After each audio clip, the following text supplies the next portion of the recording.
an eschatological mindedness, and which includes an apocalyptic mindedness, where, of course, the things of the end have to do with final judgments, with devastation, with fire, with ruin, with explosion, with fright, all the kinds of things, endings. But before it's glorious, it's painful, and particularly for the people of Israel. So for those of us who are at a level of sentimentality and want to see this people to succeed at last, it is unbearably painful to consider that there's yet a final apocalyptic dealing of God called the time of Jacob's trouble, through which they must pass. Wherever Jacob is, not only the nation there in the Middle East, but Jews in Wellington and everywhere, and in America, especially in flight from persecution in North America. It's a remarkable thing to be called to an obedience like that in the coldest part of the North American continent, where our temperatures are always consistently below that of Alaska. I don't know why it is. There's a draft that comes down out from the north that brings a severe chill and sometimes goes on monotonously day after day, week after week, 30 below zero, 20 below zero, with the wind chill factor. John and Jane can tell you stories. I just shared one episode where we plugged the car in because we had a sister pregnant about to give birth and wanted to make sure that if there was an emergency, we could take her to the hospital.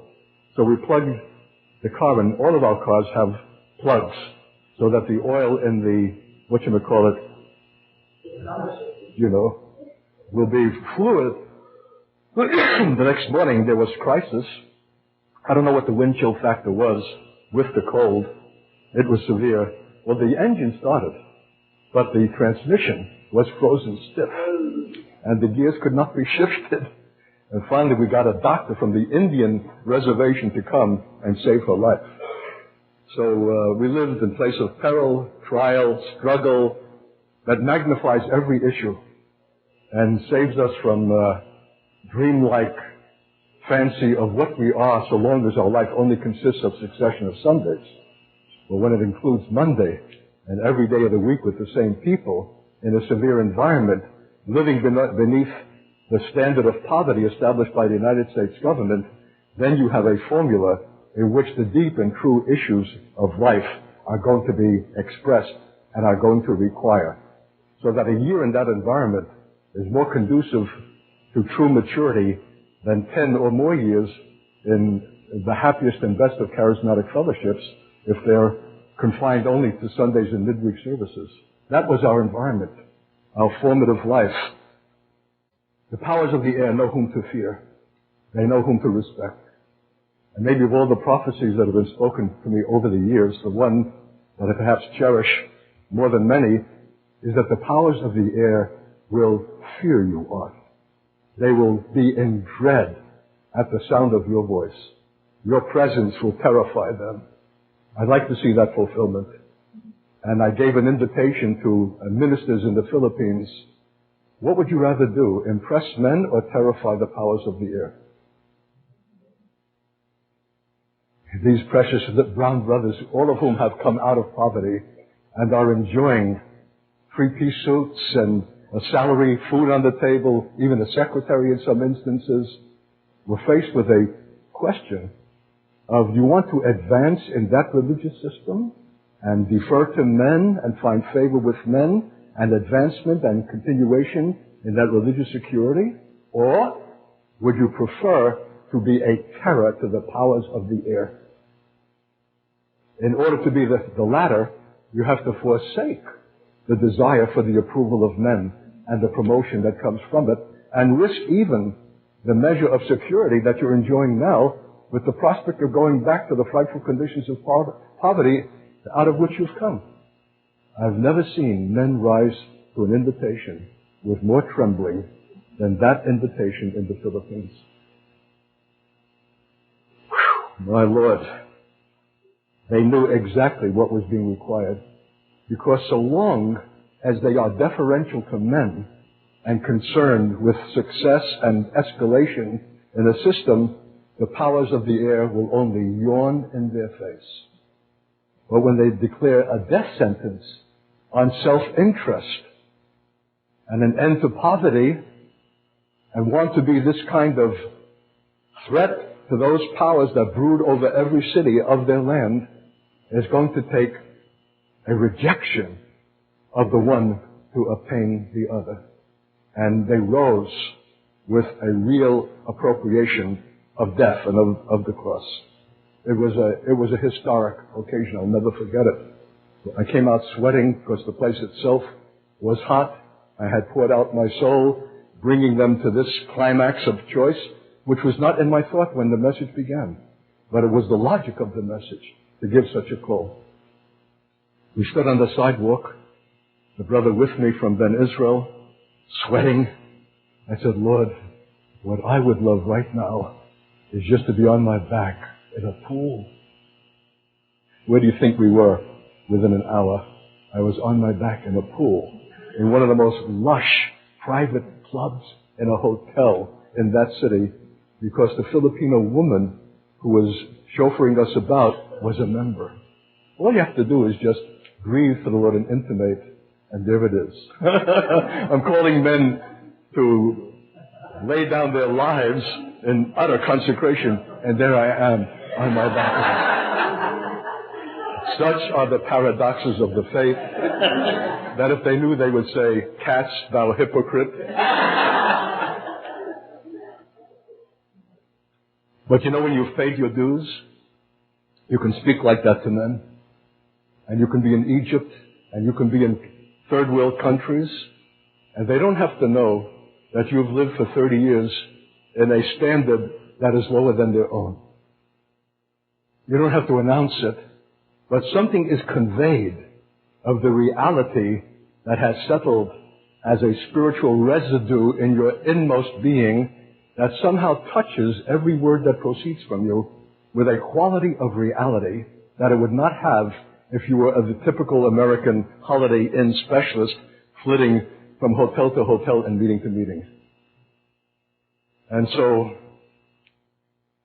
I esteem that reality, because reality is the name of the game. And we need to be able to come to people who are living under difficult and perhaps in the future even grim conditions, and be able to speak to them words of life and things that would beggar even their imagination. And convey that with a conviction and an authority that is not the mere escalation of your voice. Well, I'm saying all that to say this. What I must needs be in myself is what you need be in yourself, corporately, as the church. That resonance, that authority, that depth, that reality.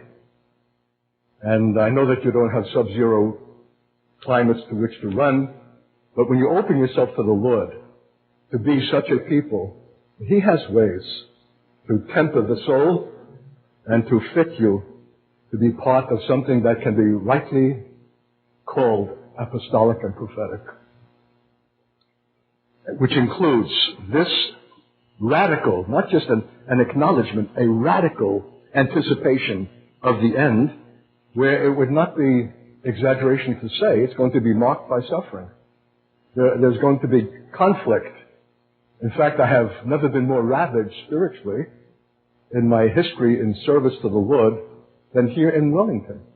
The brother is here, in whose place I stayed that night, in which I don't think I slept a wink, because all through the night I was being run over by massive Mack trucks and bludgeoned and bloodied and beaten, and that there's not a word for it. It had just happened to me in Manila, all through the night, up. And there's my brother from Ben Israel, no longer with us, left in indignation in a huff. Faithful, the brother with whom I went to the house of the Lord, has lifted up his heel, but at that time he was with me in Manila and here, and I turned my flashlight on him in hope that maybe I might wake him, that he might not allow me to suffer this by myself because it was agonizing. No, he slept right through. Never lost a beat. Snored right through the night with wonderful rest, while I myself was groaning with a beating. I don't know how to express it. To feel it as if it were in fact physical. where you're almost left for dead. You're pounded. Your mind, your thought, your heart, your feeling, your emotions, your body. It's an anguish. I experienced that in Manila. I came here, and I experienced it the first night in Wellington. And then it occurred to me, both are capital cities. And that's where the powers of the air are most pronounced. And somehow, why did they run me over? Because little thing that I am in myself, I represent something of a kind that constitutes a threat that they recognize. You take the end seriously. You're being prepared for a consummation that shall make its requirement, and that it will not be romantic to suggest that not all of us will survive, that there will be martyrs again, there will be cracked skulls and blood running into eyes, and the kinds of things that we think happen to people in distant places, we need to consider will be happening to people in places like this. That there will people who kill us and claim they're doing God a service. That we will constitute some threat, although we think ourselves and are harmless as doves, yet to them, what we represent, our unwillingness to be fitted into the ecumenical design, our insistence on this narrow gospel and its promulgation, especially to the Jew, a community that they don't want to see stirred perhaps, whatever it is, there will be factors that if we determine on being an end-time people, eschatologically minded, moving toward conscious conclusion, which means that our every service and activity has got to be something provided toward that end. There's no such thing as just a message in itself. Everything, our activity, our fellowship, our services, are elements in the formation of a people who are apprehending the end and know that there will be ultimate requirement for which every present service and Bible study and so on is provision, consciously and willfully. When you do, the powers of the air recognize something has happened. Something has shifted. And you who have been up till now an object of indifference, in which they say, Jesus, we know, poor men, who are you? All of a sudden know you and take you seriously and give you a new kind of regard and opposition that was not your experience before. And who wants that? Who wants to experience the harassments and the machinations of these powers? I just gave you a taste of what it means and how they can work a man over in his sleep, rob him of it, and crunch him, and leave him almost for dead. They're not a light thing. So I can almost say the church that is the church understands the subject of the principalities and the powers of the air. It's not a little cutesy stuff. It's not the issue of individual deliverance to which it has been reduced in our generation. It's the issue of ultimate conflict with those powers who, if they had known, might not have crucified the Lord of glory. They crucified the Lord of glory. The instrument was Rome and the willing condescension of Jewish leadership, but they were the architects of that death. And the cruelty of that death, the savage, brutal treatment, was not just the expression of Roman civilization who devised crucifixion, but the powers of darkness that had full sway through that civilization to give expression to its essential character through cruelty. There's a war on, ultimate conflict, in which we can only employ spiritual weapons. And what does Paul say? We wrestle not against flesh and blood, but against the principalities and powers, the rulers of this world's darkness, this present world. They're rulers of this world's darkness. You know it, don't you? So some of you have heard these things and you've read them, the book Apostolic Foundations. If you don't have that book, sell your shirt, sell whatever it takes. You must have it. Classic. It's the summation of 30, 40 years of groaning over these realities and seeking to live them out. But in it, I take up the remarkable scripture. We wrestle not against flesh and blood, but we wrestle against principalities and powers, rulers of this. We wrestle. So what is the distinction of an apostolic prophetic body? It's a corporate entity that can wrestle and knows against whom it's wrestling and knows that something has got to come out of its deepest gut in order to win in this combat that will require sacrifice, fasting, prayer, discipline, because wrestling, and I'm not in the natural a wrestler, I like boxing, but why does Paul use wrestling?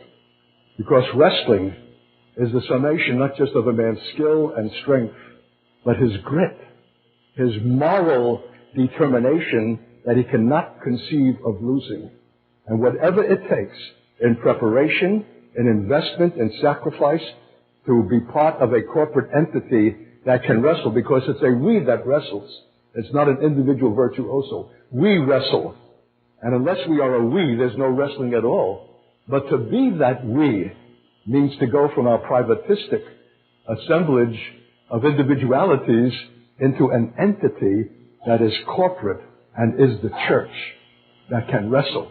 Because wrestling is not polite. You snot all over yourself and your sweat runs into your eyes and you're gasping for air and who knows what. So you'll not be disposed to perform it if you're self-conscious or tidy or polite or respectable, which is characteristic of the atmosphere of our church setting. This is combat. This is struggle. And it requires the people who are not embarrassed to be on their floor and stretched out in agonizing intercessions and groanings. Why? Because they've been through it together. They've been revealed long before. They've struggled with one another. They've had their embarrassments, their humiliations. There's nothing now that needs to be concealed or hidden. It's all hanging out. And that itself is a suffering. That's more than embarrassment. That's humiliation. That's the cross. That's pain. To come to a body that is a we who can wrestle is already a statement of the cross. And you'll not have any stomach. You'll not be disposed to leave your privacy and its safety unless you know that you're moving toward a consummation, a conclusion, and you don't want to be found eternally embarrassed by learning then, at the end of the age, that you've lived beneath the glory of God and fallen short of the intention of God in a kind of a safe, predictive Christianity that did not make any ultimate requirement of you. If you hear me long enough, it's only a matter of time before I use the word ultimate. We're going to face ultimate last days requirement. To be to the Jew what we must in their hour of unbelievable severity that will eclipse any previous trouble that they've known. It will make ultimate requirement of us because we'll be required to extend mercy that they might obtain mercy. But how shall we extend it if we don't in fact have it? Well, we have it, Art. Yeah, you have it phraseologically, you have it technically, you have it as a doctrine, as an article of faith. But that's not going to do Jews a bit of good. They don't want your statement of mercy. They want palpable mercy. They'll need palpable mercy, the kind that saves them out of death, because they'll be marred and battered more than any man. Who should even look upon them if they have no beauty? They'll be despised the world over and harried and pursued by demonic powers that will not be satisfied with anything but their annihilation. And you're going to take them in? Stinking, mean-spirited, and be caught in the process of doing so? Hey, that might mean for you concentration camp or a death for yourself. Jews have never seen this. Could it well mean that God means that we are to move them to jealousy? Will be given in that final hour? When they see from us an extension of mercy and unconditional love coming at risk and cost, they'll know that they'll know, because we Jews have an uncanny ability to see through and know what is false and true, the phony and the real, and what we'll be seeing and receiving, we know, cannot be a posture. It's not an affectation. It's not a display.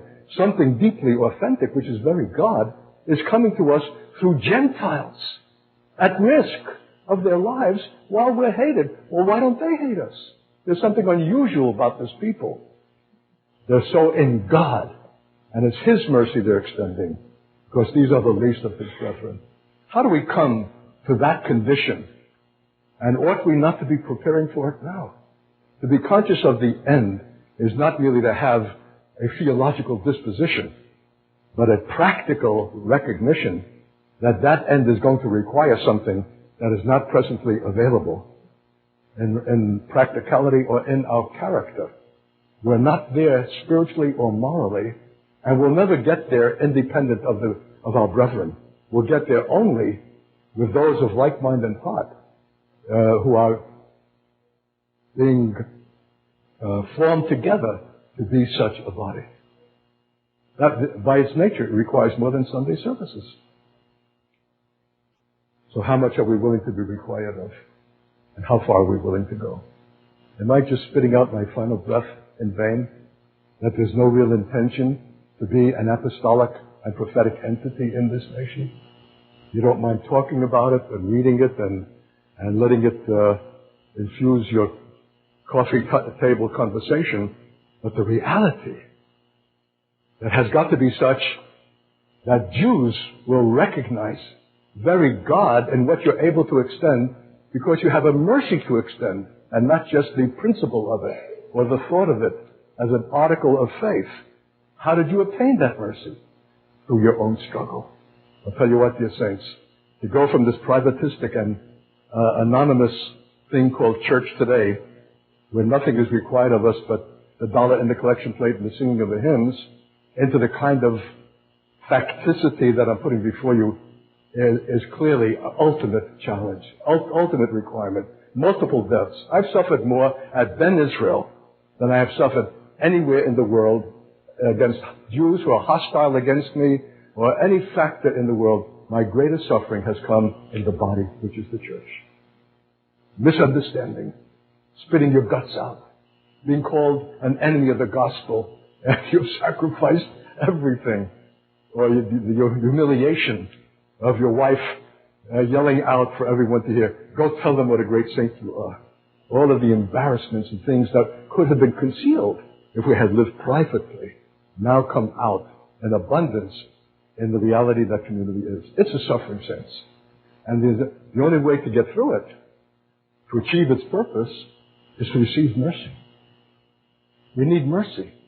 How long did it take us to realize that being nice guys before we came to community lasts only a week, 10 days in community?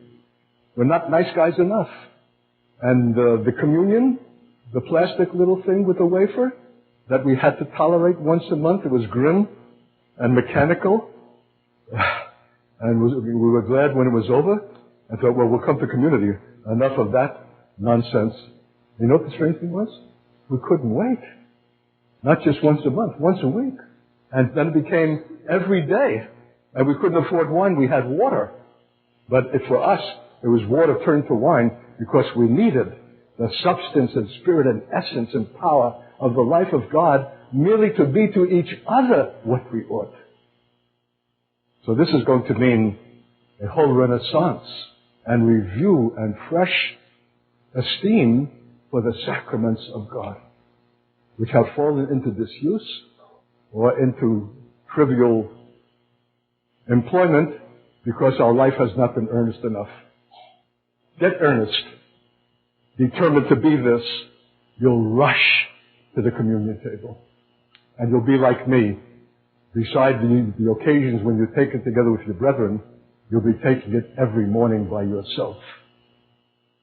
In your necessary morning and devotional time. Sometimes I take it before my devotional time because I know that I need a fresh implementation of His life, even to go through the issues of communion, of devotion.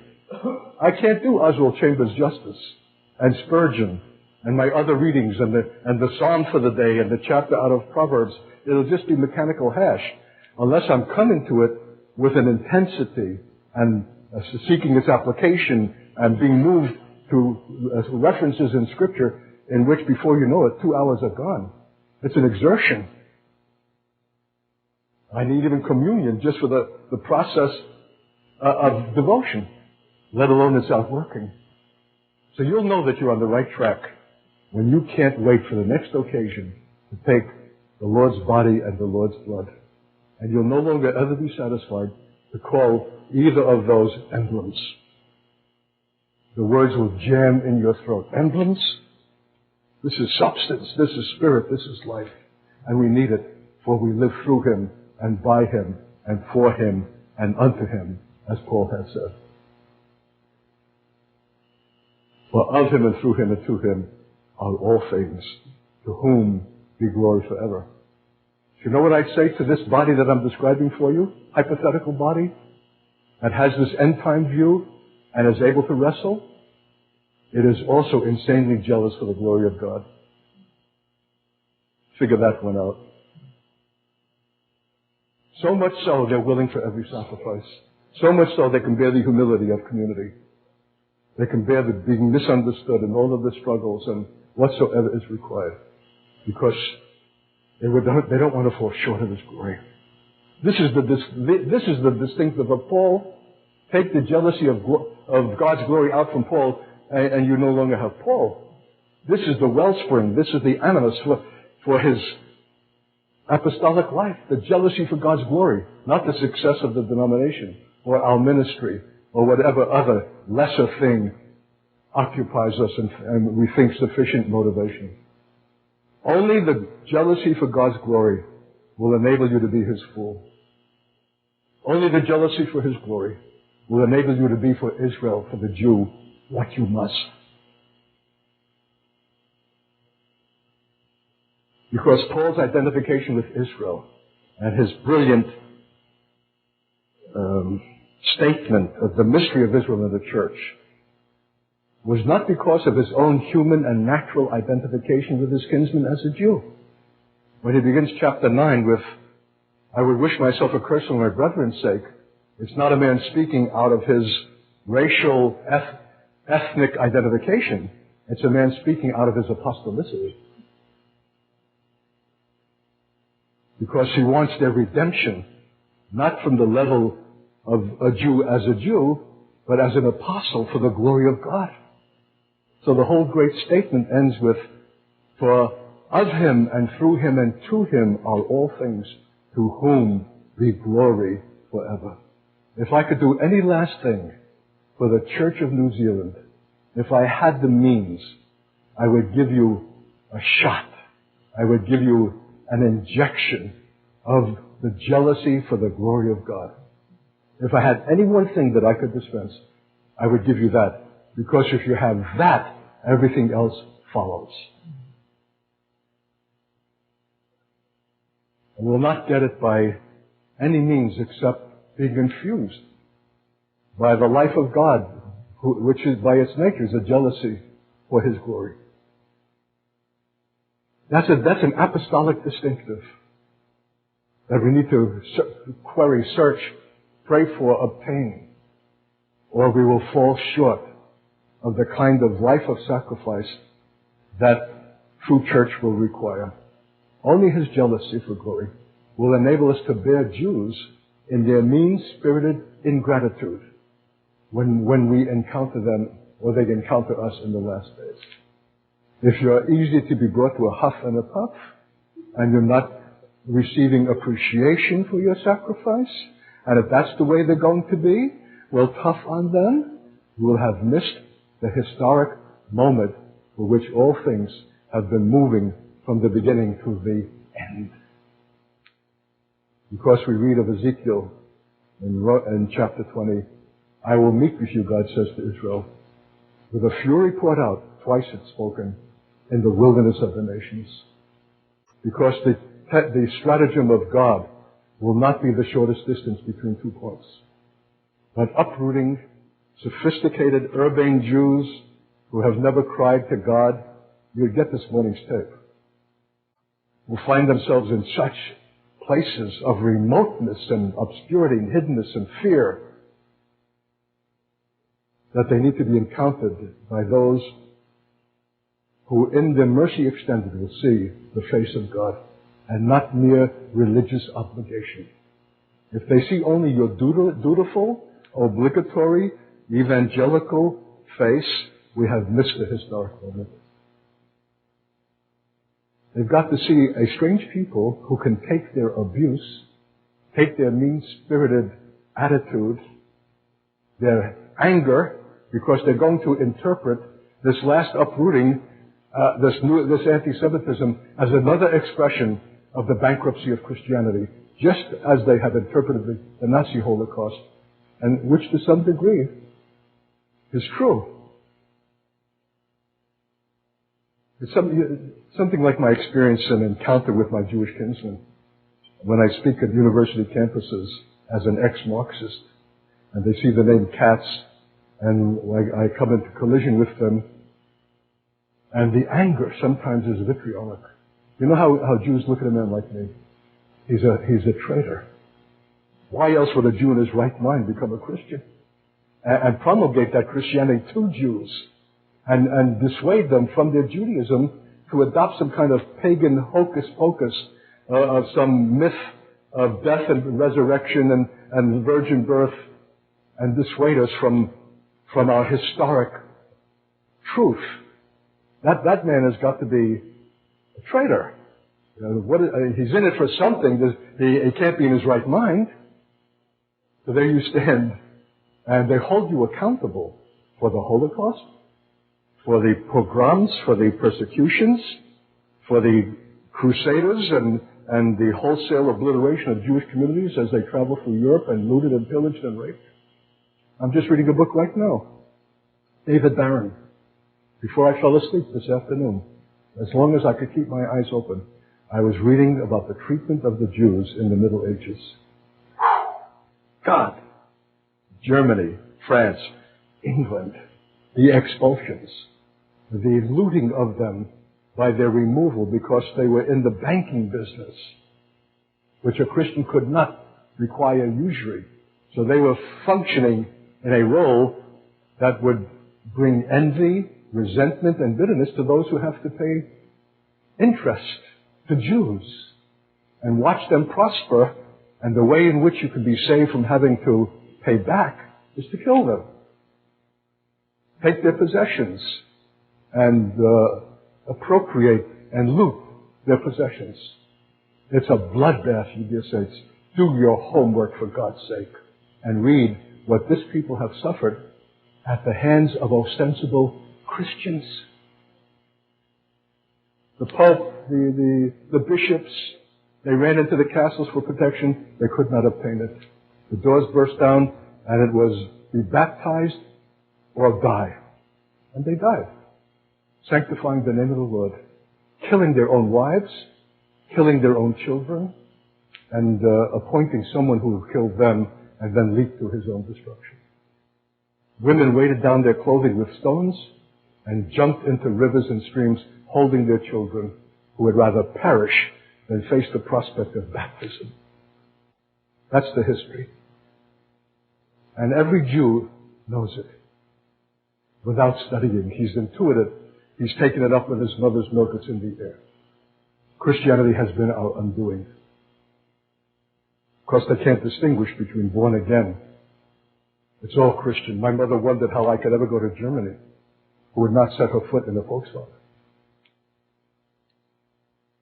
The cards are stacked against us when this people will come to us out of their last extremity.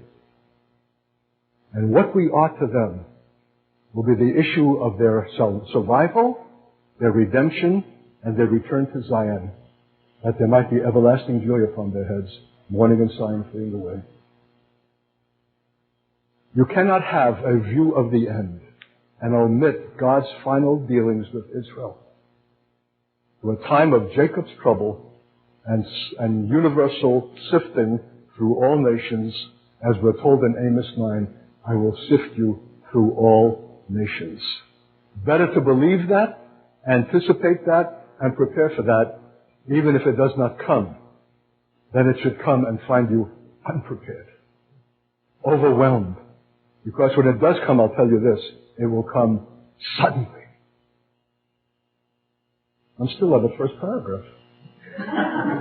Well, we can stay up together till 3 o'clock this morning, and you can see me off. Why should I suffer alone? Okay.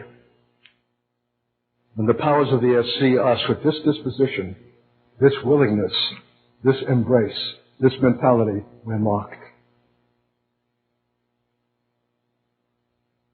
We're a threat to be opposed, upon whom their vicious spite will be ventilated, because such a body will find itself in felt disjuncture and enmity with the world. One of the greatest compliments I ever got from the Assemblies of God pastor, hearing me speak to a college group, he said, I never heard a man who more hates the world than this Art Katz. We will be in disjuncture with the world. We will be increasingly ill at ease and not at home. This world is spiraling downward, and its moral character will become increasingly offensive. We cannot give ourselves to it or remain in silence about it.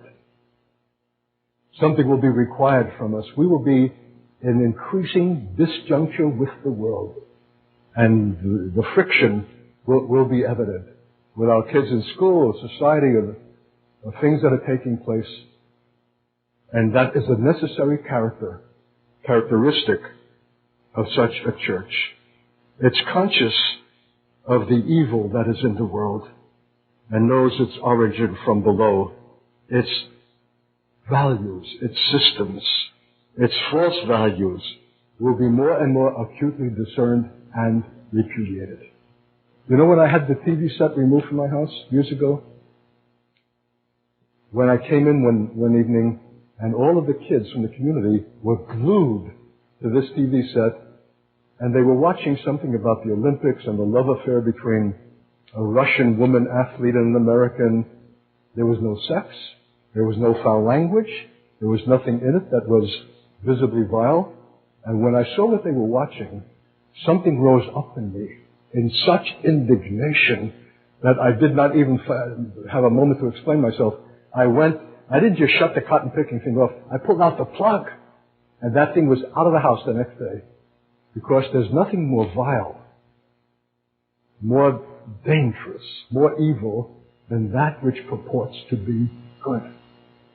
Romantic love. It was out of the world and the wisdom of the world and the values of the world.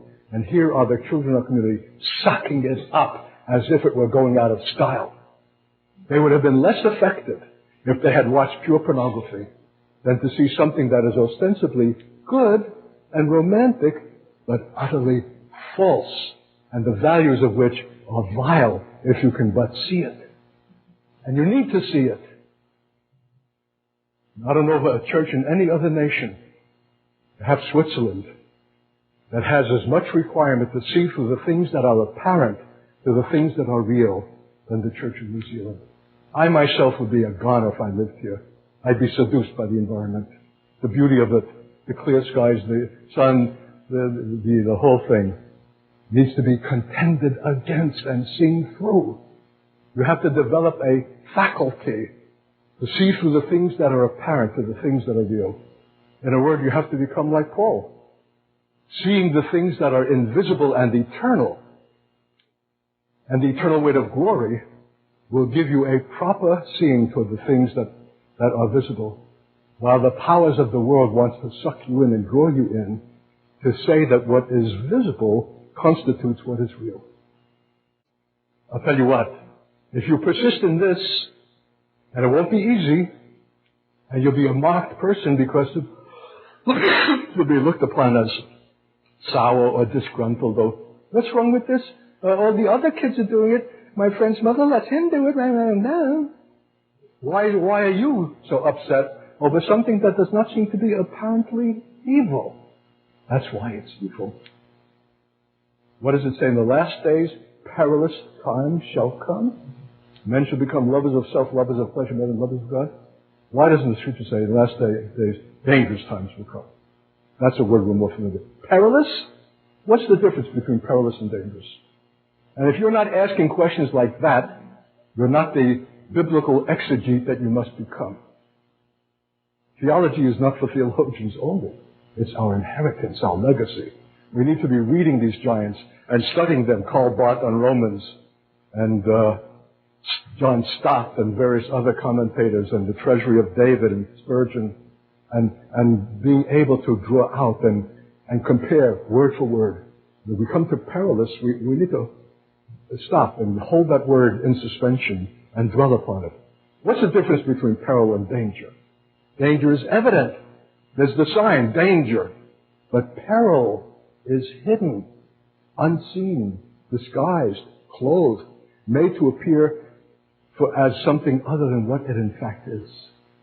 The church of the last days will be a discerning body that sees through the appearances of things that purport to be good and for which the world desires our subscription, and to recognize it as the deepest evil that has its origin from below, and not only to avoid it, but to blow the whistle on it and reveal it for what it is to those who are naive and have not the advantage of our discernment. Then you're in trouble. When was it that Paul and Silas were publicly stripped? What an embarrassment for Orthodox Jews. Beaten to a pulp with the cat and nine tails, 39 strokes that left the flesh open and went right to the bone, because on each of those 9 strands was a piece of bone, a piece of glass, a piece of metal, something that would cut. Why? Because they delivered a single woman who made her masses much profit by her soothsaying, by her occultic, demonic ability to read fortunes. And when she was delivered by one word from Paul, being grieved, not just annoyed. And this did she many days. Well, why didn't he take care of the situation from the beginning? Because the kairos had not yet come. Because he's not just looking for the elimination of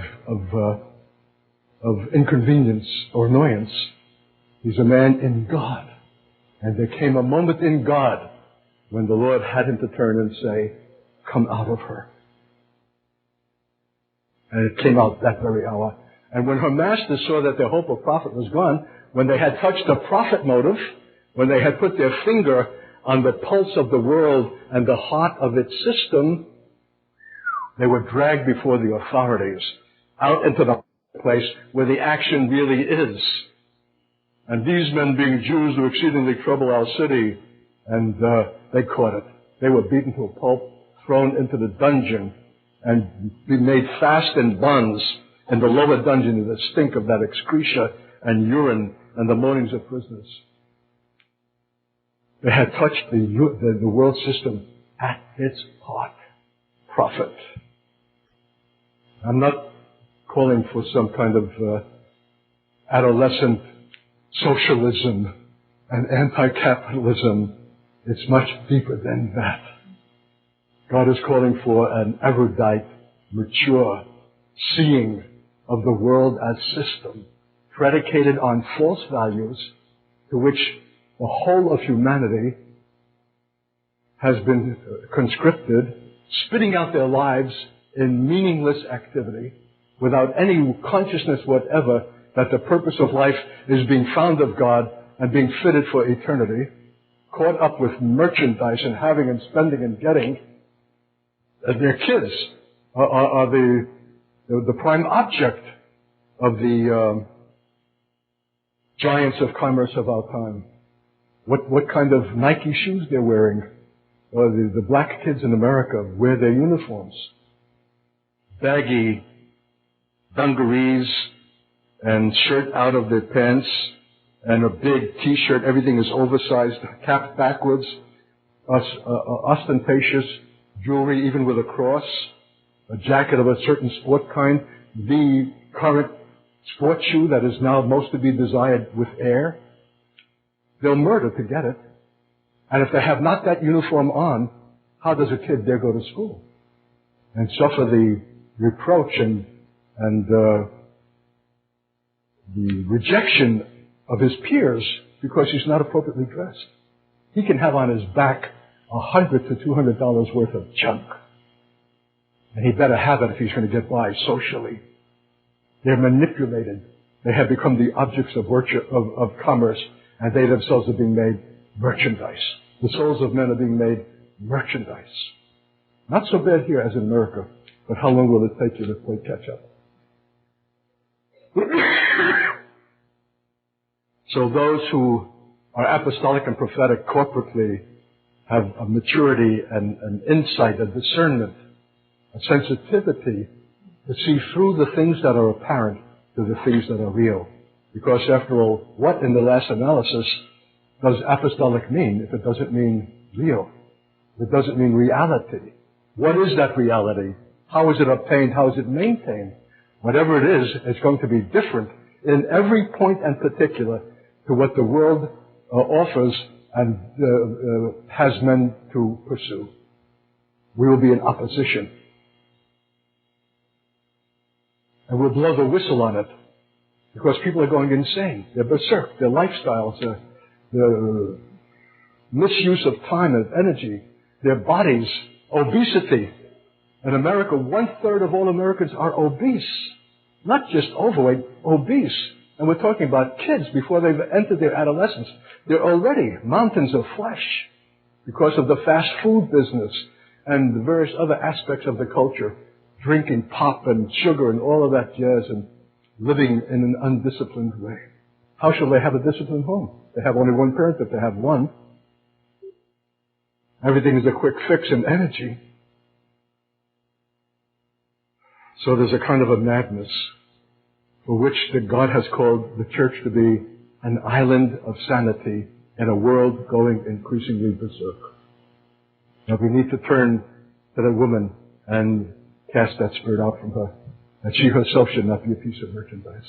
And when we do, when we blow the whistle, when we call people to the consideration of true values that would affect a lifestyle that takes away their commercial prospect, you'll find an opposition to yourself like nothing you've known before.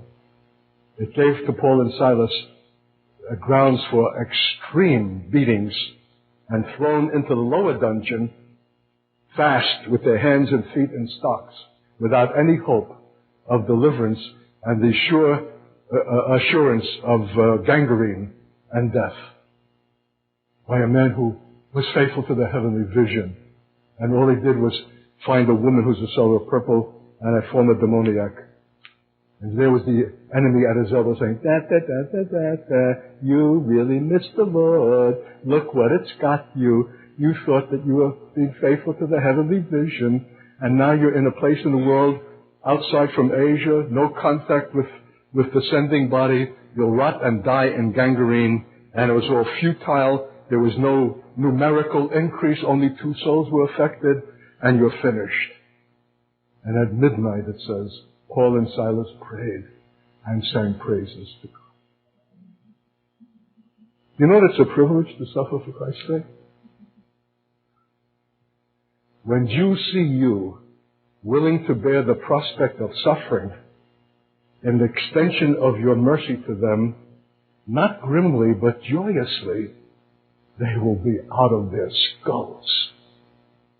Not only will they be out of their skulls, but the powers of the air will be finished in that moment. When they see a rejoicing in suffering, they are at an end of their ability to intimidate, threaten, and work their wiles. What can they do with someone who rejoices in his suffering? That's why Paul so complimented those saints in Hebrews chapter 10 who took their stripping joyfully, knowing that in heaven they had a greater recompense. They knew in themselves, it wasn't doctrine, they knew in themselves that though the stripping was painful, there would be a recompense in heaven that would far exceed the loss. And they took the stripping with joy. They would need not have suffered it if they were not so identified with Christ and with His cause. When you can rejoice in the afflictions that come, by that identification, the powers of the air are finished. They're broken. They have nothing that they can play upon to intimidate and threaten. This is the final statement of a reality with which that they cannot face. But how to come to it? Tell me when you tire, because I'm still on page 1. Okay. So that kind of reality and the ability to blow the whistle on a deceptive world is already a first installment and a harbinger of a kingdom come. We've come to a reality of a kind that is heavenly, that can only be attained corporately. It's already a visible aspect of that which will be eternal, now already in the earth. Another kingdom, another mentality, another a set of values, another appreciation, another quality of fellowship, of sacrifice, of joy unspeakable, full of glory. It's another kingdom. And when people will glimpse it, it will be sufficient to emancipate and deliver those who are the deceived victims of the kingdom of this present world. So, such a people are living out a conscious, cosmic drama. Have you ever used the word cosmic? Or is it just me?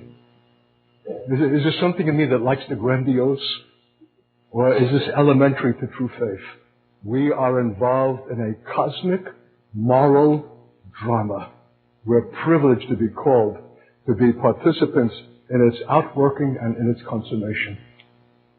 If you don't see it, don't believe it, then of necessity, your church life and your Christianity is predictable and dull, and one Sunday is like another. I see my life set in a context that is of cosmic sweep, of eternal significance, where every moment counts. That's why we volunteered to have this moment. One last opportunity to bring something of a kind that if it's not given, it will not be obtained. You have a heightened sense of reality, a heightened sense of seriousness. There's nothing light. It's the end of lightness in the church. It's the end of the casual, charismatic air.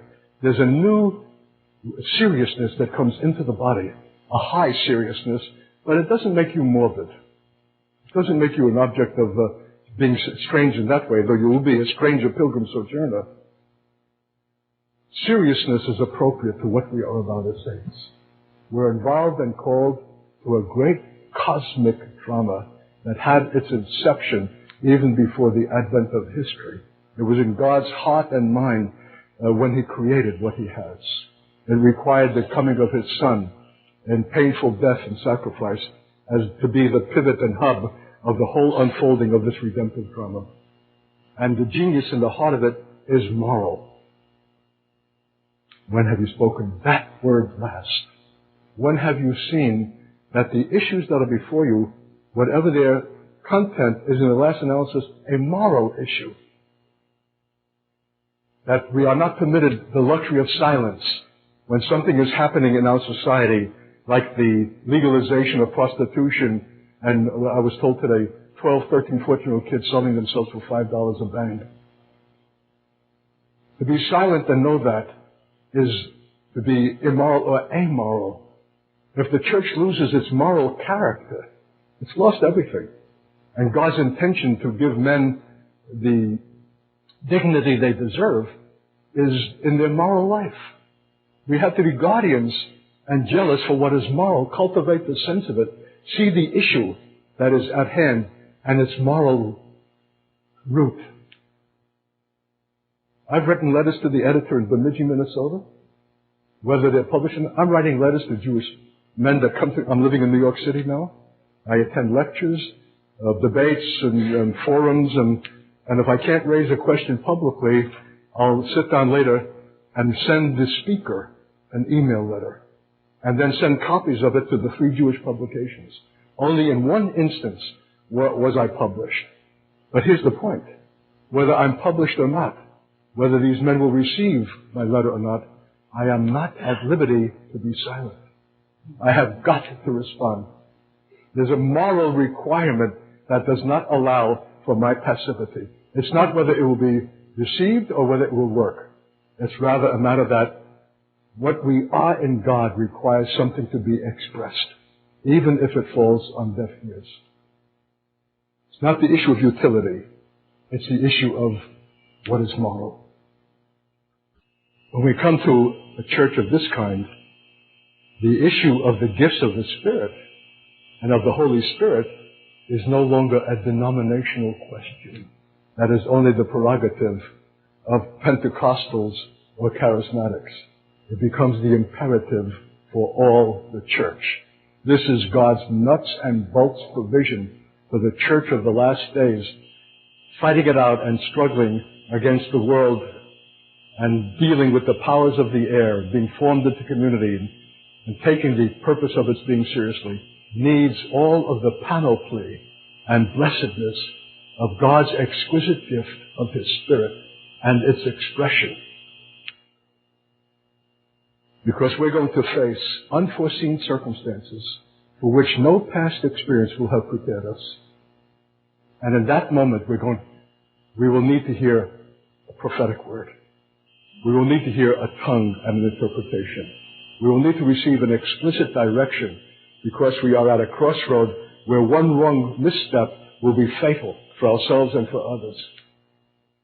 So unless we respect, esteem this remarkable provision and give the environment that God intended for it to function, we will lose a critical faculty, gift of God for our last days direction. Remember Israel when the three Gentile armies, the uncircumcised, were ready to do in Judah? They were facing odds that were overwhelming. Crisis of ultimate kind. And King Jehoshaphat called the people together, declared a fast. It was a serious matter that justified a fast. And there they stood before the king with their children. Their national life was at stake. There was no apparent answer. And in that crisis, a voice rang out, a prophetic cry. This is not your battle, the Lord says. This is my battle. But go ye out against them tomorrow. And when they heard that word, they fell on their faces. The Lord had spoken, given them a hope, a confidence that they would go out. But tomorrow, to hold the prophecy that came this afternoon and go out tomorrow in the cold gray dawn when your humanity recognizes you're facing overwhelming odds? That word of prophecy was a life-saving provision for a nation. Why did they fall on their faces in the hearing of it? Who was this guy that gave that prophecy anyway? Was this some guy looking for a little notoriety to become conspicuous, give a little word of encouragement?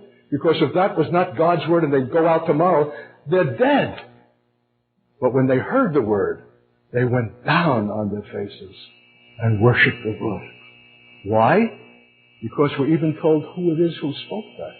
He was a priest, known by name, known by character, and that when he speaks a prophecy, there's no question who is its author. They knew, just as they knew when the king said, "Who are the sweet singers of Israel?" Because it was not a professional worship team. The people knew who the sweet singers were, and they said, "This one and that one." And he set those sweet singers in advance of the army. And they went off singing. And when the enemy heard their praise and worship, they were confounded and slew one another. And Judah was 3 days taking the spoil. What a lesson for us out of the Old Testament. We need to know who's speaking that prophecy. We need to know who's laying hands on us. And indeed, if we don't have hands laid on, what wisdom do we have in leaving New York City and going to Singapore, and then to New Zealand, and then to Australia, and then to Kenya, then to Uganda, then to Cameroon, then to Burkina Faso, in 7 nations in 7 weeks, except you're sent by the laying on of hands. For a sent one is apostolic. Sending is the root of the genius of the word. But sent by whom? By those who lay hands on us and send us forth with blessing that is more than just a little sentimental gesture at their convenience. Because having laid hands on the sent one, they are signifying to the powers of the air and to God, we will continue in intercession and identification with this one who comes out from our midst and whom we are sending. That's why you're receiving what you're receiving. That's why Singapore received what it has received.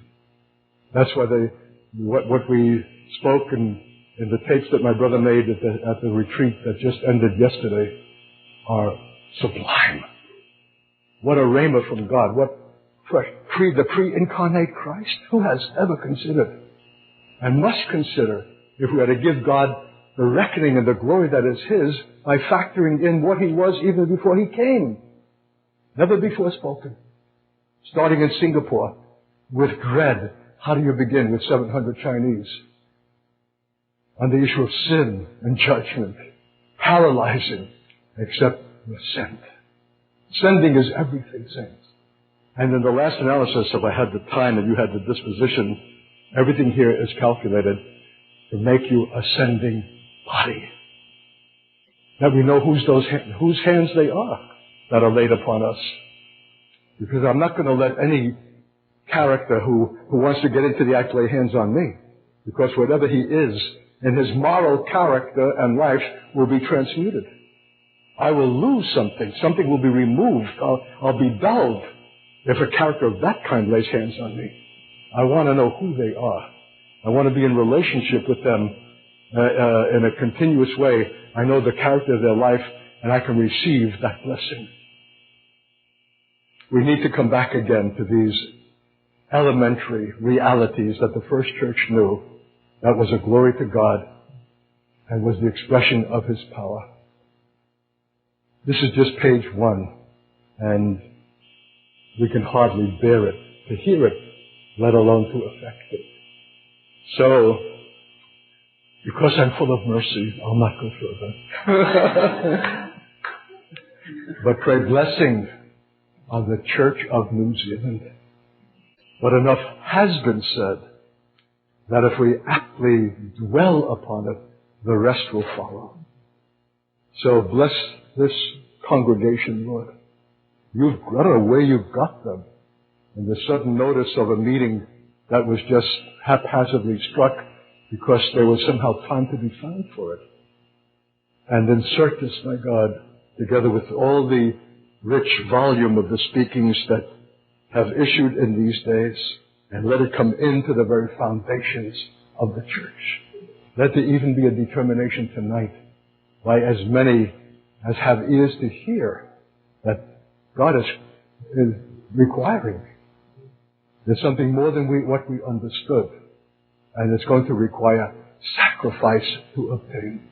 Because my house is a house of sacrifice, or it's not my house. So come, precious God, bless this people, so ordinary in their appearance, so undistinguished except for certain notable exceptions. And isn't it just like you to take the motley, undistinguished, ordinary, weak, plain thing and make that the ingredients pertaining to your glory? Come, my God, and bless this church. Bless this church.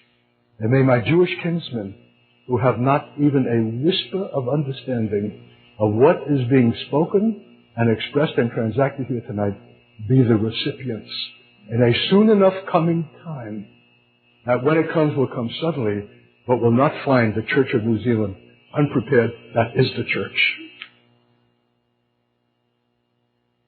Because you have spoken, because you've been heard, because it has been received, and because it will set in motion all the things that are needful for their deliverance, their rescue, their salvation, their return. A glorified church, a restored nation, the kingdom come, the King himself. Thank you, Lord. Seal this word. Let it be effectual, I pray. We thank you and give you praise. In Jesus' name.